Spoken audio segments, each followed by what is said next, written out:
Alléluia. Amen. Ce matin, nous allons encore glorifier l'Éternel, comme il donne l'occasion.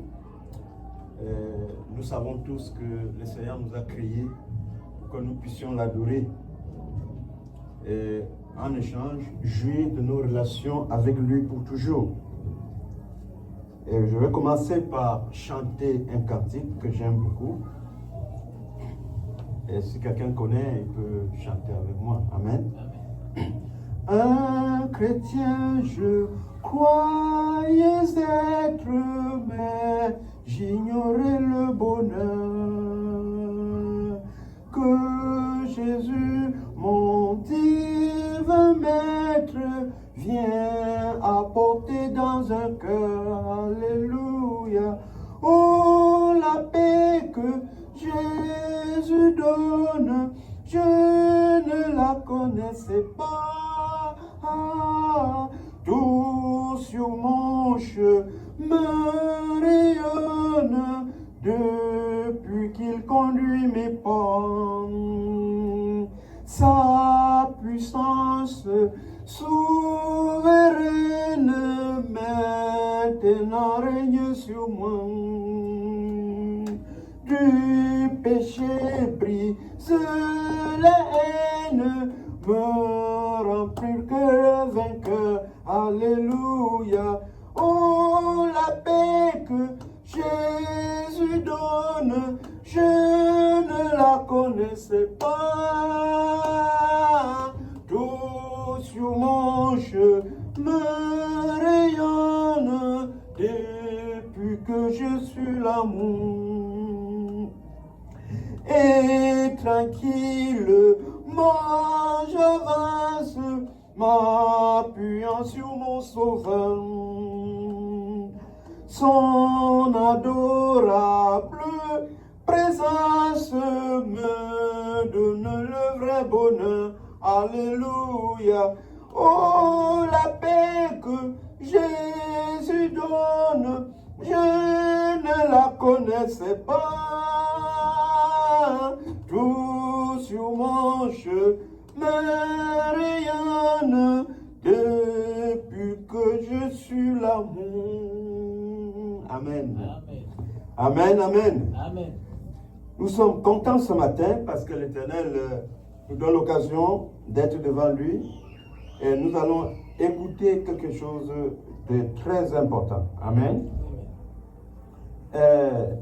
L'intention de Dieu pour apporter l'évangile, c'était pour que l'homme puisse, n'est-ce pas, se repentir, que l'homme puisse croire en lui.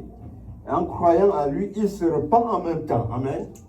Amen, amen. Amen. Parce que la Bible nous fait comprendre que lorsque Jean-Baptiste prêchait, il disait « Repentez-vous, car le royaume des cieux est proche. » Donc Dieu s'attend à ce que l'individu, l'homme sur la terre, se repente.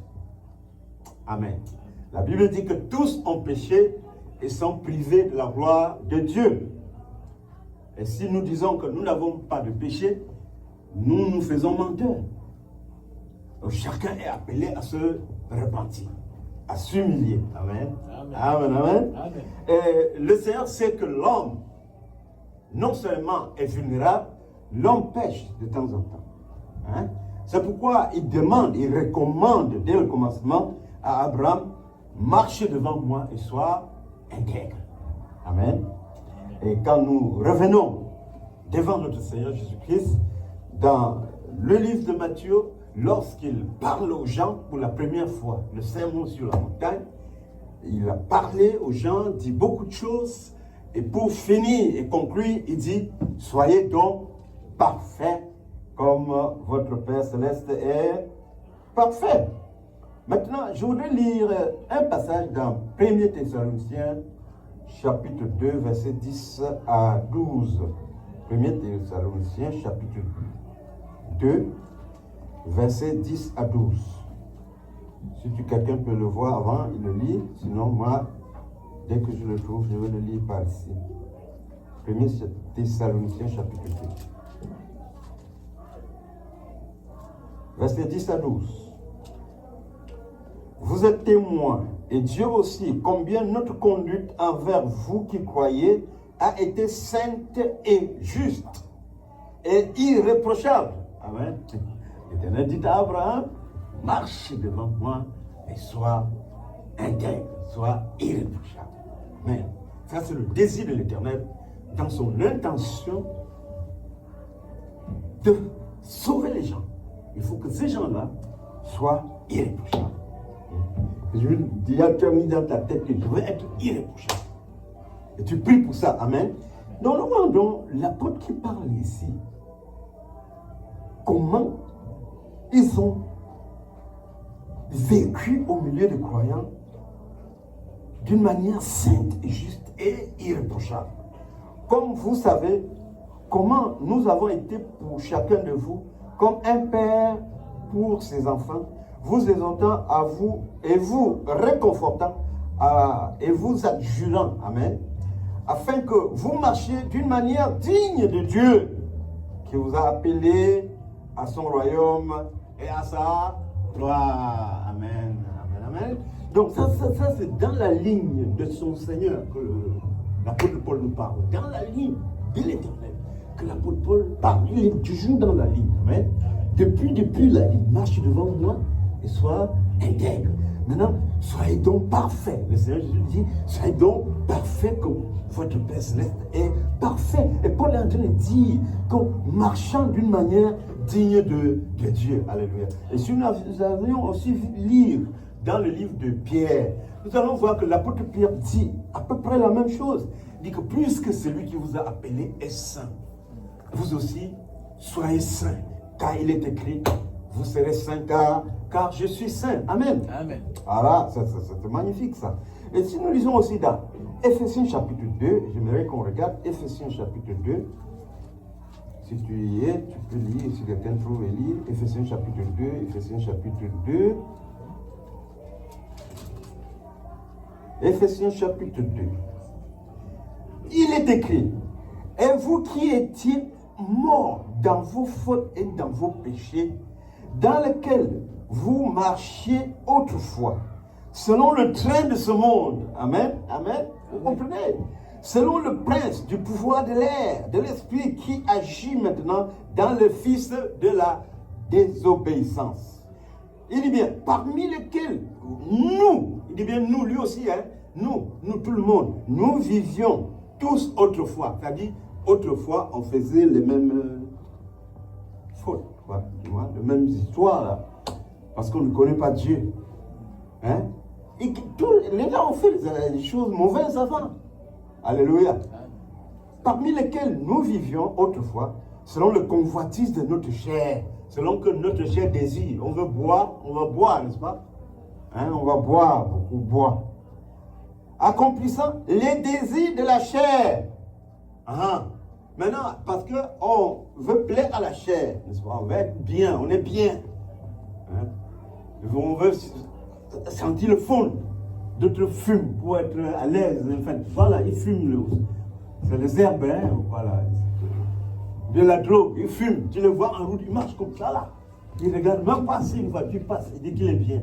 Parce qu'il a fumé. Le plaisir de la chair, qui généralement conduit à la mort. D'ailleurs, la Bible le dit dans Romains chapitre 8, que la satisfaction du désir de ce que la chair exige, demande, conduit à la mort. Amen. Romains chapitre 8. Je veux quand même lire ça en partant. Romains chapitre 8. Donc, les enfants de la colère, hein, accomplissant les désirs de la chair et de nos pensées. Voilà, c'est là, comme on dit, de belles fesses, hein, comme on voit maintenant là. Même dans les églises, hein, gesticule avec ça devant les gens. Et mes amis disent, attends, je vais aller parler avec elle. Il m'a selon le désir de la chair.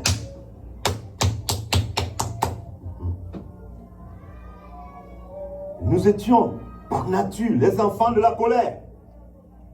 Ça, c'est ce que la Bible nous dit. Hein. C'est ce que l'apôtre Paul nous dit. C'est ce que le Seigneur nous dit.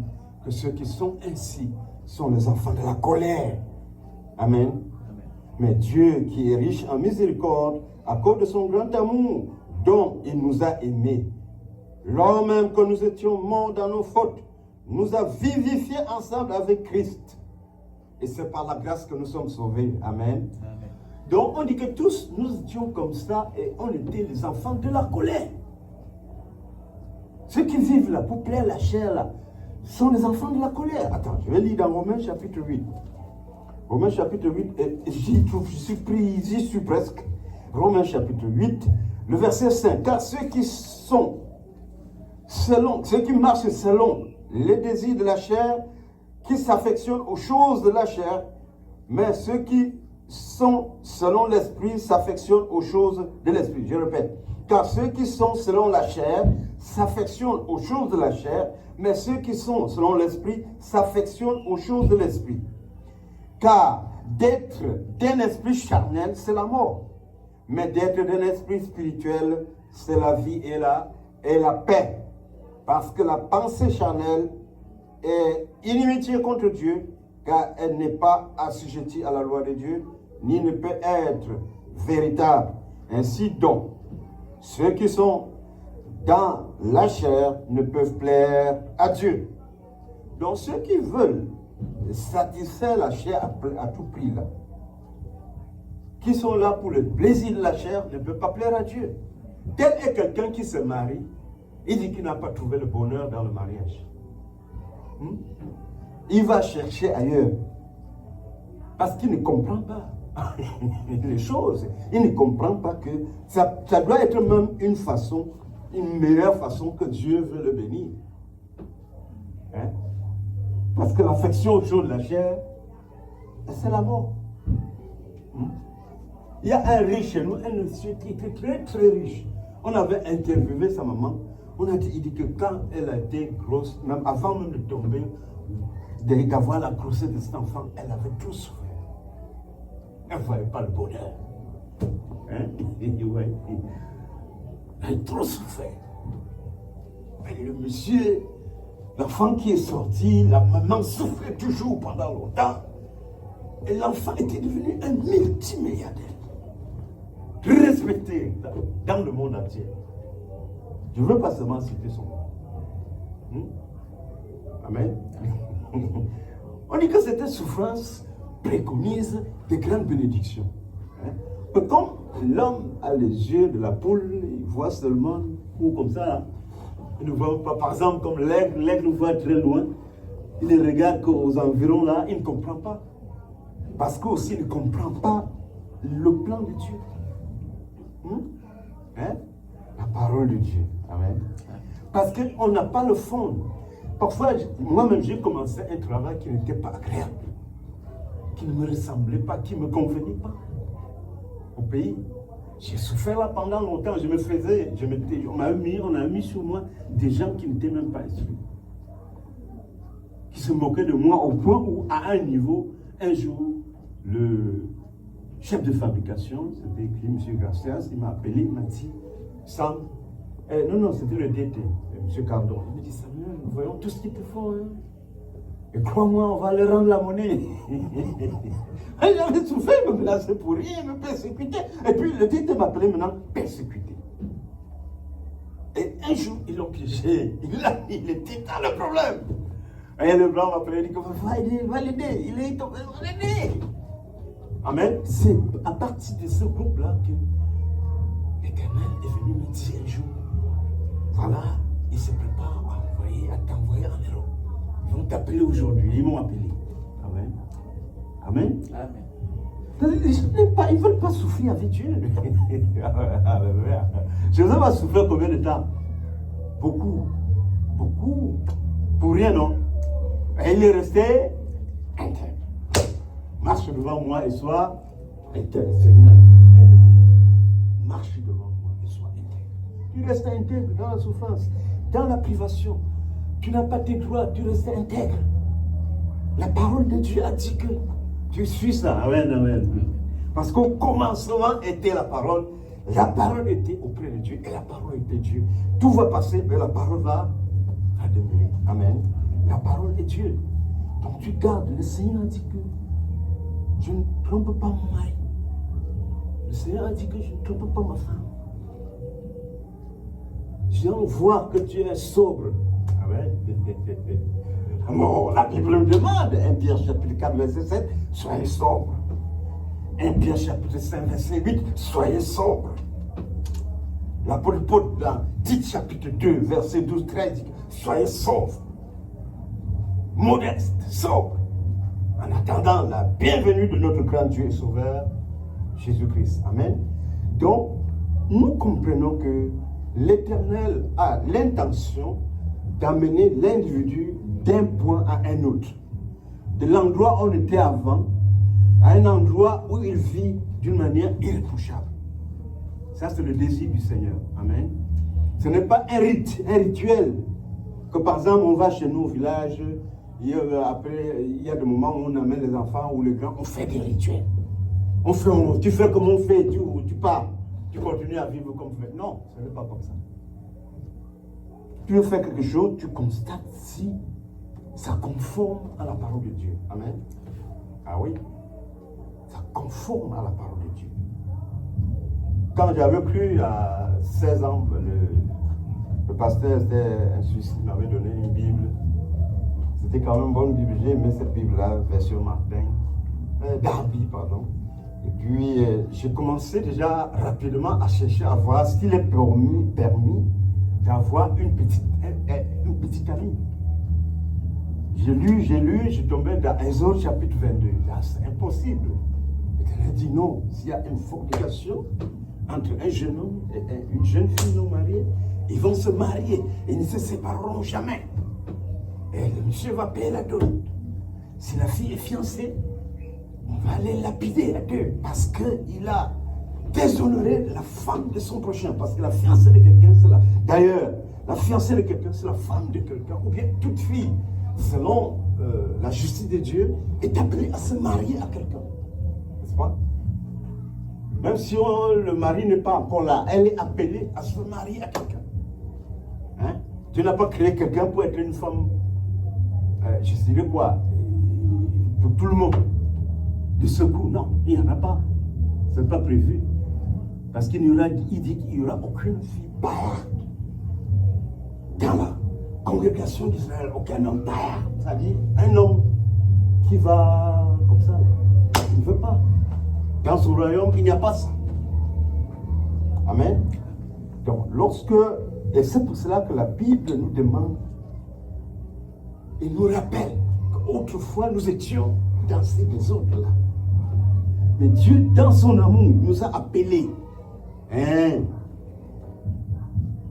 c'est pour cela qu'on nous demande dans 2 Thessaloniciens chapitre 2, à partir du verset 10, que nous marchions d'une manière juste, irréprochable. Parce que c'est ce que Dieu veut. Dieu, c'est qu'il veut, c'est ça. Soyez saints, comme votre Père Céleste est saint. Recherchez la paix et la sanctification, sans laquelle nul ne verra Dieu. Hébreux chapitre 12, verset 14. Que nous recherchons la paix avec tous, ainsi que la sanctification, sans laquelle nul ne pourra voir Dieu. Et Romains chapitre 12 nous dit d'offrir nos corps comme un vivant sacrifice à Dieu, saint et agréable à Dieu. Pas agréable aux hommes qui nous voient, pas agréable aux femmes qui vont nous regarder, mais agréable à Dieu. Amen. Je me rappelle d'un monsieur qui était ici avec nous. Il était évangéliste. Il prêchait vraiment bien. J'ai causé un jour avec lui. Je lui ai dit certaines choses, il était fâché. Ben, finalement, c'est arrivé. Donc, que nous puissions marcher d'une manière irréprochable. C'est la volonté de Dieu. C'est ce qu'il attend. Que nous prions pour être irréprochables. Que le monde est confus, compliqué, Seigneur. Ne permets pas que je tombe dans des choses louches. Amen. Oh Seigneur, épargne-nous. Amen. Permets-moi, Seigneur, d'être intègre partout. Donne-moi cette grâce. Parce que tu ne peux pas le faire tout seul comme ça. Nous prions le Seigneur. Amen. Parce qu'il désire que nous soyons irréprochables. Et dans 1 Thessaloniciens, toujours au chapitre 4, verset 3, chapitre 4, verset 3, je vais lire, il part ici. 1 Thessaloniciens, chapitre 4, verset 3. C'est ici en effet la volonté de Dieu, savoir votre sanctification, que vous vous absteniez de la fornication, que chacun de vous sache posséder son vase dans la sanctification et dans l'honneur, sans vous livrer à des passions déréglées, comme font les gentils qui ne connaissent point Dieu, que personne ne s'y convienne, ni ne fasse tort à son frère, à quelque égard, parce que le Seigneur est le vengeur de toutes ces choses, comme nous vous l'avons déjà dit et attesté. Amen. Et si nous regardons aussi ailleurs, ils vont nous dire que les gens ne se donnent pas au vin. Amen. Que les gens s'habillent, que les femmes, les jeunes femmes, les mamans apprennent aux jeunes femmes à s'habiller d'une manière décente. Amen. Et comme ça convient à la sainteté. Et ensuite, qu'elles apprennent ces jeunes femmes à aimer leurs enfants et leur mari. Parce que c'est naturel. Même aux États-Unis, on a fait un sondage. On a dit qu'au moins, la majorité, au moins 70% de femmes, après un temps, avec un homme ne l'aime plus. Elle fait d'autres hommes. Elle est attirée par d'autres hommes. Elle a plus aucune attirance avec son mari. Elle n'aime plus. C'est comme une serviette souillée. Un homme de trop. C'est pourquoi il y a trop de problèmes et trop de divorces. Mais l'apôtre Paul, conduit par le Saint-Esprit, avait d'avance vu ces choses-là. Apprenez les jeunes femmes à aimer leur mari et leurs enfants. Ce n'est pas les premiers mois, non. Même pas souvent la première année, non. Il y a un vieux proverbe chinois qui dit que si tu veux être heureux pendant un an, prends-toi une femme, marie-toi. Il est sûr que c'est pour un an. Si tu veux être heureux pour une heure de temps, bois un verre de vin. Mais si tu veux être heureux toute la vie, prends-toi un jardin de fleurs. Hein? C'est par expérience que les gens disent ces choses-là. Donc, une femme qui va en mariage doit s'attendre à avoir, c'est-à-dire à faire des efforts. Hein? À être comme si elle n'avait pas un homme qu'elle aime. Elle doit s'efforcer. La Bible dit d'ailleurs, aimez-vous les uns les autres. Ça devient une ordonnance du Seigneur. Amen. On ne peut pas demander à quelqu'un qui t'a séduit de l'aimer, c'est automatique. Hein? Quelqu'un qui te plaît, tu le ordonnes de l'aimer. C'est automatique, non? Quand il n'y a plus d'amour, le Seigneur dit, c'est une ordonnance du Seigneur maintenant, aimez-vous les uns les autres. Donc tu dois t'attendre, même si ton mari devient comme, c'est pas moi, comme des garnitures souillées, tu fais avec. Tu fabriques l'amour. Si ta femme est devenue comme une vieille mère, ça arrive, hein? Soit par la maladie, soit par les événements comme l'accouchement. Mais tu fabriques l'amour. C'est une ordonnance du Seigneur.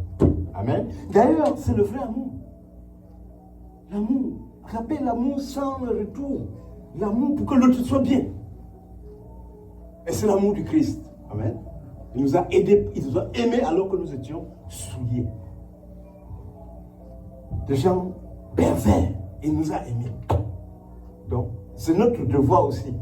Si nous sommes les disciples de Christ, d'aimer la femme. Même si elle est bizarre, hein, n'est-ce pas? Oui. De prouver que nous sommes de Dieu en aimant. Peut-être c'est un texte comme on a texté Job, comme on a texté Joseph. Amen. Il faut que tu aimes, que tu continues à aimer. Amen. Pour faire du vrai amour, qui est l'amour du Christ, qui ne parle rien pour la chair, parce qu'on doit avoir quelque chose, ou bien parce qu'il y a l'argent. Argent ou sans argent, il y a toujours amour, n'est-ce pas? Pour la disciple du Christ, ou bien le disciple du Christ. Amen. Alors, si vous vous êtes marié et que madame tombe malade, tu vas aller dehors parce que madame est malade, c'est autorisé? Jamais. Alors tu dois être capable donc de vivre à ce niveau-là. Parce que le Satan est le tentateur, on l'appelle qui le tentateur.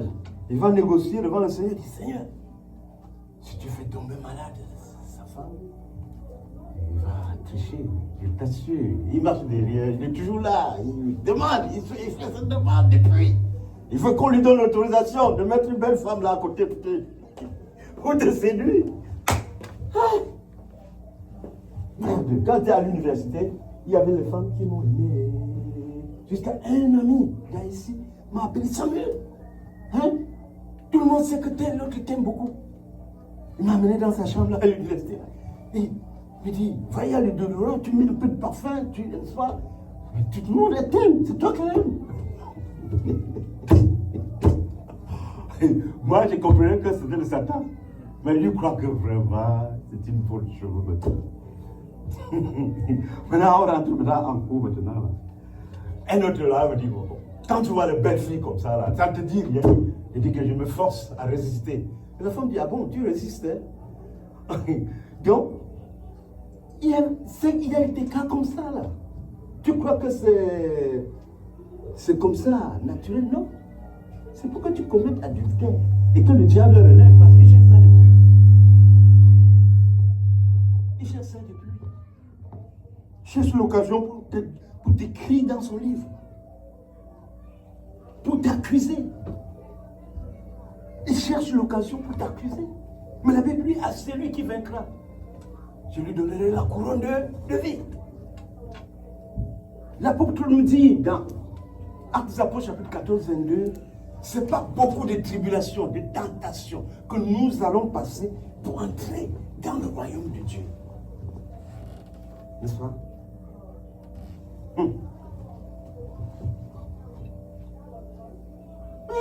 Des tentations terribles.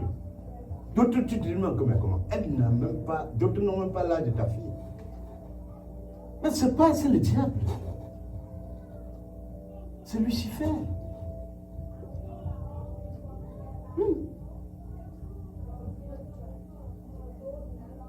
Comme aujourd'hui, je sortais là, j'ai vu une fille bandée comme le saucisson et marcher devant moi. J'ai dit, ça c'est encore ce qu'on a mis devant moi avant que j'aille à l'église. C'est le Satan. Parce que tout le monde regarde, l'Éternel regarde, les anges regardent, le diable regarde, l'accusateur, il est prêt. Oui, le Seigneur, voilà, il convoite les femmes alors qu'il prêche. C'est plusieurs fois. L'autre jour, quand j'allais au travail le matin, je sens l'autre parti là, il marchait devant moi. La Bible dit, c'est lui qui convoite la communauté. Et le Satan veut que ça. Quand tu tombes dans le péché, il t'accuse. Or, l'Éternel veut que nous marchions d'une manière irréprochable. Or, ces femmes-là, d'autres viennent là, maintenant, sont les femmes de Jean même. D'autres viennent maintenant là. Ce sont des femmes de Jean. Or, la femme d'autrui est plus dangereuse, c'est plus mauvais que les produits radioactifs. Vous comprenez ce qu'on appelle les produits radioactifs? Hein? Le plutonium enrichi là. Pourquoi on fait tout pour que d'autres pays n'aient pas ça? Parce que ce sont des gens, certains sont des gens qui croient que il peut se tuer avec vous, lui il va aller au paradis. Enfin, il va avoir beaucoup de femmes vierges. Donc pour lui, là, il peut facilement tuer. S'il avait en main cette arme-là, qu'est-ce qu'il ferait? À un moment donné, il peut se décider comme ça, personne ne le fait. Donc, pourquoi? Parce que c'est un produit, comme ça s'est passé à Hiroshima pendant la Deuxième Guerre mondiale, mais ça détruit les gens. Ça intoxique les lieux, ça pollue le lieu pour parfois des milliers d'années. On calcule ça, la demi-vie de tant. On peut trouver, par exemple, calculer à l'université, on trouve 500 ans. C'est-à-dire, si on verse certaines quantités de produits radioactifs à un endroit, pour que l'endroit redevienne vivable, il faut attendre 500 ans. Oh, la femme de Dieu, c'est plus mauvais que ça, parce que ça t'envoie directement en enfer. Oh, la femme de Dieu est celle que tu n'as pas épousée. Amen. Et nous devons comprendre l'Éternel. L'Éternel avait bien dit que même si c'est la sœur de quelqu'un, tu couches avec, on vous chasse, vous allez vous marier voilà, dans le pays, vous ne serez pas dans le pays, on vous chasse du pays. Mais vous restez là, unis. Parce que quand ça se passe comme ça, on ne veut plus changer. C'est pour ça que le Seigneur Jésus dit que ce que tu as uni, que personne ne sait pas. Les gens sont partout, ils bombardent ici, ils rentrent par là-bas, ils vont là-bas, ils vont en haut, ils descendent, ils partent. Ça c'est quoi? Ça ne passe pas devant l'Éternel. C'est l'enfer. Ça ne passe pas. Ça ne passe pas. Le péché? Non. L'Éternel ne tolère pas ça. Ce n'est pas une bonne chose. Forniquer n'est pas une bonne chose, par exemple. Mépriser un malheureux n'est pas une bonne chose pour ses droits, ce n'est pas une bonne chose. Mépriser un orphelin, ce n'est pas une bonne chose. Je disais à un monsieur que lorsque tu travailles quelque part, ou bien tu gères quelque part, il ne faut même pas retenir le salaire d'un étranger qui se cherche. Vous avez été étranger, l'Éternel, il veille beaucoup sur l'étranger. Il ne veut pas qu'on la nuise même un peu. Tu dois plutôt l'aider à s'établir. Un orphelin, une vieille mère, un père, ne retient pas son Dieu. Même un ouvrier qui travaille normalement ne retient pas son Dieu. Parce que Dieu veut que les gens soient irréprochables. Je travaillais quelque part au Cameroun, je gérais une petite affaire. Avant moi, il y avait d'autres qui géraient la même affaire. Et puis le grand boss m'a appelé, ils m'ont dit que mais est-ce que... Quand ils m'ont appelé, il y avait 700 000 francs de dette de l'entreprise dans la banque. Ils m'ont appelé, ils m'ont dit que mais est-ce que Samuel, est-ce que tu peux louer le hangar, c'est-à-dire payer le frais de location de l'hangar, là où il y a des appareils, tout. Disons, il disait 300 000. Et puis, économiser chaque mois 600 000 après avoir payé le salaire. J'ai dit, mais oui, on peut faire même mieux. Il dit, ah bon? Ils m'ont confié la gestion. Donc, j'ai géré pendant longtemps. Ça s'appelait Tamef, je crois que c'est toujours là. J'ai géré ça pendant longtemps. Et à tel point que nous allions, j'appelais souvent le boss pour dire que voilà, il y a un chèque prêt à la Sotrapal. C'est combien? 15 millions. Il dit, oh, voilà. Il vient avec sa paye, on va là-bas, on récupère le chèque. Il y a le chèque de l'UCB qui est sorti. Il y a le chèque de TT qui est sorti. Il y a le chèque de TT qui est sorti. Il était content. Mais une fois, quand on voulait payer les gens, parce que moi, au pays, il y a ce qu'on appelle l'avance sur salaire, hein, la quinzaine. Donc, les gens avaient toujours des problèmes, mais je m'arrangeais à satisfaire les problèmes de famille et autres comme ça par les quinzaines. Le reste, c'est lui qui devait signer pour qu'on paye. Je veux le voir un jour pour qu'il signe le salaire. Il dit que non, il y a les autres compagnies qui ont même 2 mois de retard. Lui n'a jamais eu de retard. Je suis choqué, je me trouve en retard, pourquoi? Il n'y a pas d'argent. Pourquoi on doit faire le retard de salaire? Il ne savait pas que des fois, je restais prier pour que cette entreprise puisse prospérer. J'ai insisté, il me dit que pourquoi je paye 10% de l'église, à l'église. Il dit, hey, je vais à l'église avec toi. Quand je paye 10%, est-ce qu'il connaît? Comment il peut dire que je paye 10% à l'église? Je suis rentré, j'étais fâché. Et puis, j'ai levé ma main sur l'entreprise, j'ai dédié l'entreprise à Jésus-Christ. Mais puisqu'il est stupide comme ça, j'ai dédié l'entreprise à Jésus-Christ. Ça doit servir Jésus-Christ. J'ai dédié, parce que les gens s'amusent avec moi là. À un moment donné là, à un moment donné, j'ai dit à un policier un jour, attention, tu me dis que tu fais correctement ton travail. À partir de maintenant, fais correctement ton travail. Sinon, il dit, sinon quoi? Va prier pour que je meure. Ah si, il voulait que je donne l'argent, je vais donner l'argent. Enfin, je suis venu à l'état à l'église, le matin. Hein? Va prier pour que je meure. Hein? Je fais correctement mon travail. Je dis, mais un policier ici qui fait correctement son travail, je n'ai pas encore fait. Désormais, fais correctement son travail. Sinon quoi? Va prier pour que je meure. Je pars à l'église, il a été fâché. J'ai relevé son nom. 3 jours après, je suis allé à leur centre, là, on appelle ça GMI, pour récupérer mes dossiers qu'il avait pris. On dit, c'est qui? Le GMI 2 me dit, mais c'est qui même ce monsieur-là? J'ai montré son nom. Il dit, ah, mais le même jour, on l'a tapé, il est à l'hôpital à Catigny. Il était tellement malade. On l'a tellement tapé, les bandits l'ont tapé, ils ont tout arraché. Je ne sais pas si tu as tes pièces encore avec lui.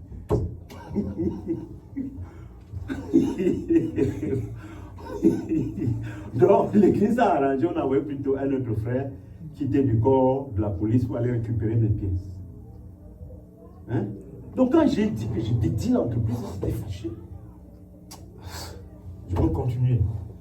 Mais un jour, on vient me dire que, hey, il a cru, hein, il est maintenant seulement en train de lire la Bible. Il dit non, je ne peux pas, je ne peux pas. Un autre qui était après, moi me dit que non. Quand il va lire, il va croire que c'est facile comme l'affaire d'argent qu'il est dedans là. Quand ça va être dur, puis il va laisser. On a attendu, il n'a pas laissé. Il était dans une église, c'est lui qui soutient l'église avec l'argent.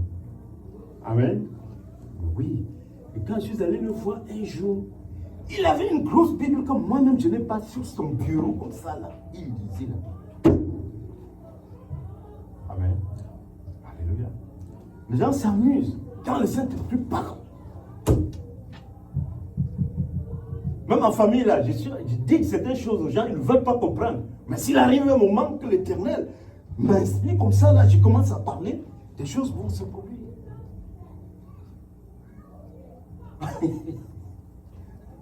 Je disais aussi à une femme ici. Et je disais à son mari était devenu un peu peur comme ça, les enfants du papa, calme-toi. Je t'envoie en prison, hein. Et c'est lui qui l'a fait venir au Canada. J'ai pas appelé la police, on te met en prison. Je dis quoi? Ton mari souffre, il fait tout, il perd sa vie, vous amène ici. Pourquoi vous préférez? Tu veux l'envoyer en prison? La police viendra ici, il dit qu'elle va appeler la police. La police viendra ici, mais c'est toi que la police va appeler. Et c'est ce qui est arrivé. C'est ce qui est arrivé.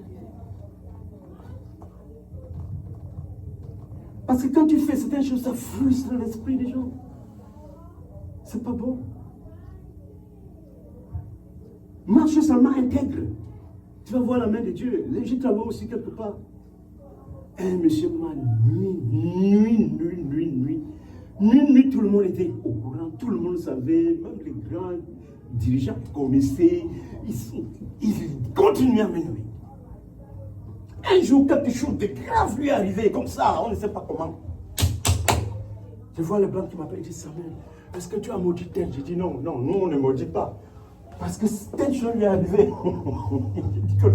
Je dis peut-être, je ne sais pas, hein, si c'est le Jésus qui lui a fait ça, mais moi-même, nous, on ne maudit pas.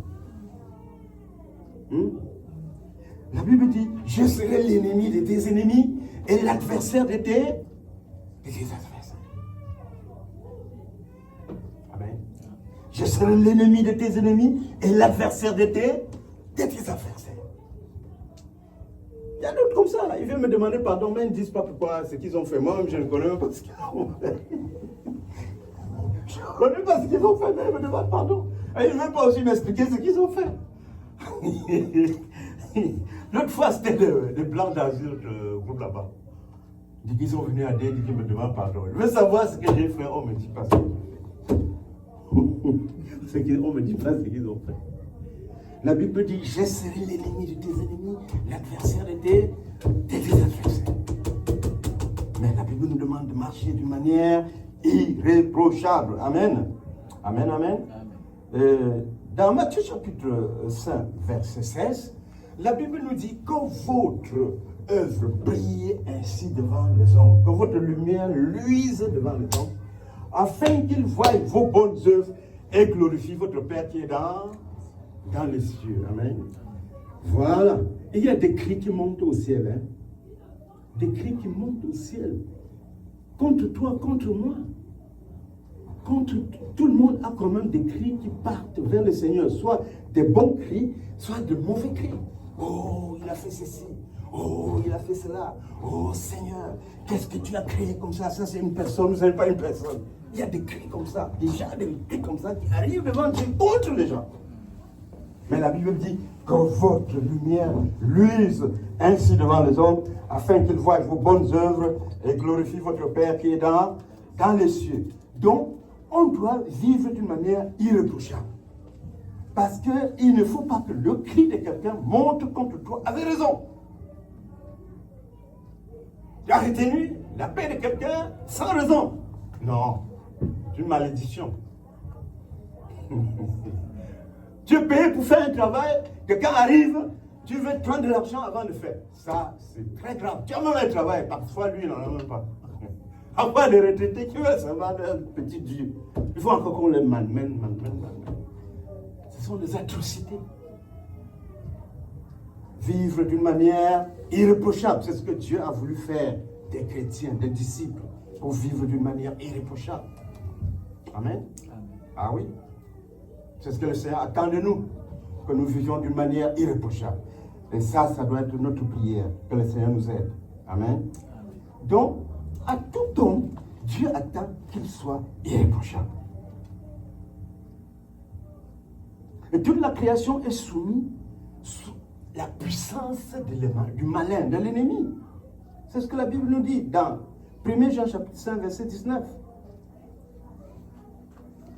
Toute la création est soumise. On ne doit pas aller comme ça, nous laisser entraîner, comme disait l'apôtre Paul, on a lu tout à l'heure, comme les autres qui font selon les désirs de leur chair. Pas parce que tu n'es pas marié que tu dois profiter, Dieu va comprendre que tu dois être fornicateur. Non. Le Seigneur a donné le Saint-Esprit qui nous convainc du péché. Amen. Il est là pour nous soutenir. Il ne veut pas que nous soyons tentés au-delà de nos capacités. N'est-ce pas? Il y a même des mariés qui commettent des adultères. Par exemple. Des gens riches qui prennent encore aux tout petits pauvres. J'avais chez moi un autre riche qui était tellement riche. Le maçon allait travailler chez lui parce que ces riches-là, ils ont toujours des modifications dans leurs grandes concessions. Un autre construisait une maison. Il a bien fait son palais, beaucoup de choses étaient beaux là-dedans. Mais il y a un voisin qui a construit un niveau, 2 niveaux. Il voulait faire le 3e niveau, il venait lui dire que non, il va l'empêcher de voir le soleil d'entrer chez lui. Il dit, mais comment ça? Il est riche, il est trop riche. Parfois, il ne veut pas payer l'ouvrier avec qui il a travaillé. Il a convié un autre qui a fait un contrat dans les usines dans lesquelles moi aussi je faisais les contrats. Et puis, il ne voulait pas le payer. Il est venu un matin lui demander, il dit, patron, mais comment pour mon paiement là, ça me va. Le patron, de lui répondre, moi, il dit que moi, je ne t'avais pas dit de naître dans une famille pauvre. Je suis né riche, je mourrai riche. Il dit, con, je mange chez toi. Je viens seulement réclamer mon truc. Mais c'est un monsieur très riche. Hein? À l'époque, ils avaient les plus grandes Mercedes de la ville. Très riche, très très riche. Tu vas voir un immeuble de 17 étages, c'est pour eux. Je suis né riche, je mourrai riche. Je ne t'avais pas dit de naître dans une famille pauvre. Il dit, comment qu'est-ce que ça fait avec mon travail? Je ne réclame que mon truc. Ouais, l'Éternel veut qu'on... Marsali, il me donne la possibilité de faire du bien aux gens, de gérer les gens. Et je ne veux pas me vanter, mais je sais, quand le boss là a dérangé une fois là, moi je me suis décidé de me retirer. Hein? Quand je me suis retiré, il a pris un blanc, c'était un blanc d'origine libanaise. Le monsieur, à quelques mois, a mis une dette de 2 millions de francs CFA de téléphone seulement. Alors qu'on le paye beaucoup plus cher. Et puis, le boss, Et comment, les gens comment, les salaires, ça ne fonctionne plus. Les gars commencent à se plaindre, on veut salaire, on veut salaire, on veut salaire. Le bon, il est venu, plus sur la 4x4, il est venu chez moi. Il dit que regarde, c'est quand on a épousé 2 femmes qu'on connaît la meilleure. Il faut que tu le viennes.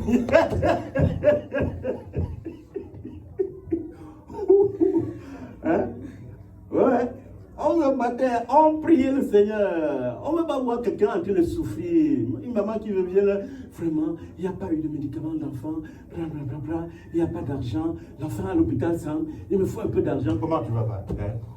Le travail, c'est à quoi alors? Le travail, c'est à quoi? Hein? Et on fait ça même jusqu'à maintenant. Ils sont contents quand ils me voient. Donc, la Bible dit que l'Éternel nous aide à vivre d'une manière que les gens soient contents, n'est-ce pas? Et c'est que tout le monde ne peut pas être content de quelqu'un, n'est-ce pas? Les gens vont même t'accuser par ignorance, parce que la Bible dit aussi qu'il arrivera que quiconque tue l'un de vous-même, tue l'un d'entre vous, il croira rendre culte à Dieu. Ça, c'est par ignorance, n'est-ce pas? C'est par ignorance. C'est ce que faisaient aussi les gens qui persécutaient l'Église, qui ont fouetté les apôtres, qui ont même tué d'autres. C'était par ignorance. Mais il faut que quand le cri arrive devant l'Éternel, l'Éternel constate que nous, on n'est pas aussi coupable que ça. Amen. Qu'on ne veut pas coupable. C'est très mieux, n'est-ce pas? Que l'Éternel nous aide. Amen. Il faut qu'on marche. On marche d'une manière reposante. On prie l'Éternel, il va nous aider. On va marcher d'une manière irréprochable. Amen. Parce qu'il dit marcher. C'est l'intention. L'intention de créer l'Église, c'est ça. L'intention, ce n'est pas de rassembler les gens plus juste, non. Parce qu'il y a beaucoup de gens qu'on a rassemblés, que ça n'a rien changé. L'intention n'est pas que on chante, on loue. Ce n'est pas juste ça, non. Il faut d'abord la sanctification. Ça commence plutôt par là. Amen. Oui, ça commence par là. Quand tu marches d'une manière irréprochable, quand tu es sanctifié selon la parole de Dieu, la prière est petite même, ça marche. La louange est petite, ça marche. Mais si tu n'es pas sanctifié, beaucoup de louanges, ça ne va pas beaucoup marcher. Beaucoup de prières, ça ne va pas beaucoup marcher. Or, quand tu es sanctifié, l'Éternel est tout près de toi, il veille sur toi. Amen. La bénédiction, il organise pour toi. Il fait la défense pour ta famille même, pour tes enfants. Tu auras des tribulations. Parce qu'il a aussi dit que les vrais chrétiens, les vrais croyants, les vrais disciples auront pour ennemis les gens de sa propre famille. Mais tu seras toujours victorieux. Parce que l'Éternel, il veille. Amen. D'ailleurs, il ne permet pas que l'homme soit tenté au-delà de ses capacités. Alléluia.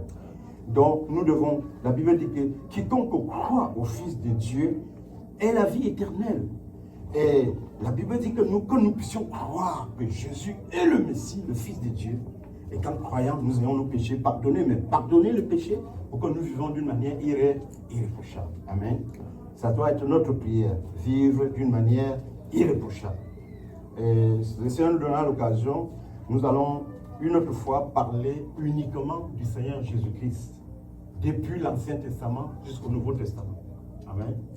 C'est un sujet très important, parce que souvent dans les églises, on n'explique pas beaucoup. Et je crois qu'ils ne comprennent même pas aussi beaucoup. Parce que Jésus a dit, si vous ne croyez pas qui je suis, vous mourrez dans vos péchés. Si tu ne sais pas réellement qui est Jésus, tu meurs dans tes péchés. Amen. La Bible aussi dit que nul ne connaît le Fils si ce n'est le Père. Et nul ne connaît le Père si ce n'est celui à qui le Fils veut le lui révéler. Amen. Et la Bible dit également dans Luc chapitre 24, verset 44, qu'il a ouvert l'esprit pour qu'ils comprissent les Écritures. Car les apôtres, on les avait enseignés beaucoup, mais il y avait des choses qu'ils ne comprenaient pas. Mais quand Jésus est ressuscité, il les a ouvert l'esprit pour qu'ils comprennent certaines Écritures. C'est un point de l'Écriture. Amen. Jusqu'à la fin, et il s'agenouilla pour l'adorer. Là, c'est dans le livre de Luc, au chapitre 24. Que le Seigneur nous bénisse aujourd'hui, qu'il continue à nous accompagner, qu'il continue à nous inspirer, qu'il continue à nous soutenir dans tout ce que nous faisons, jusqu'à son avènement. Que sa volonté soit faite et que nous restons sanctifiés au nom de Jésus. Amen. Amen.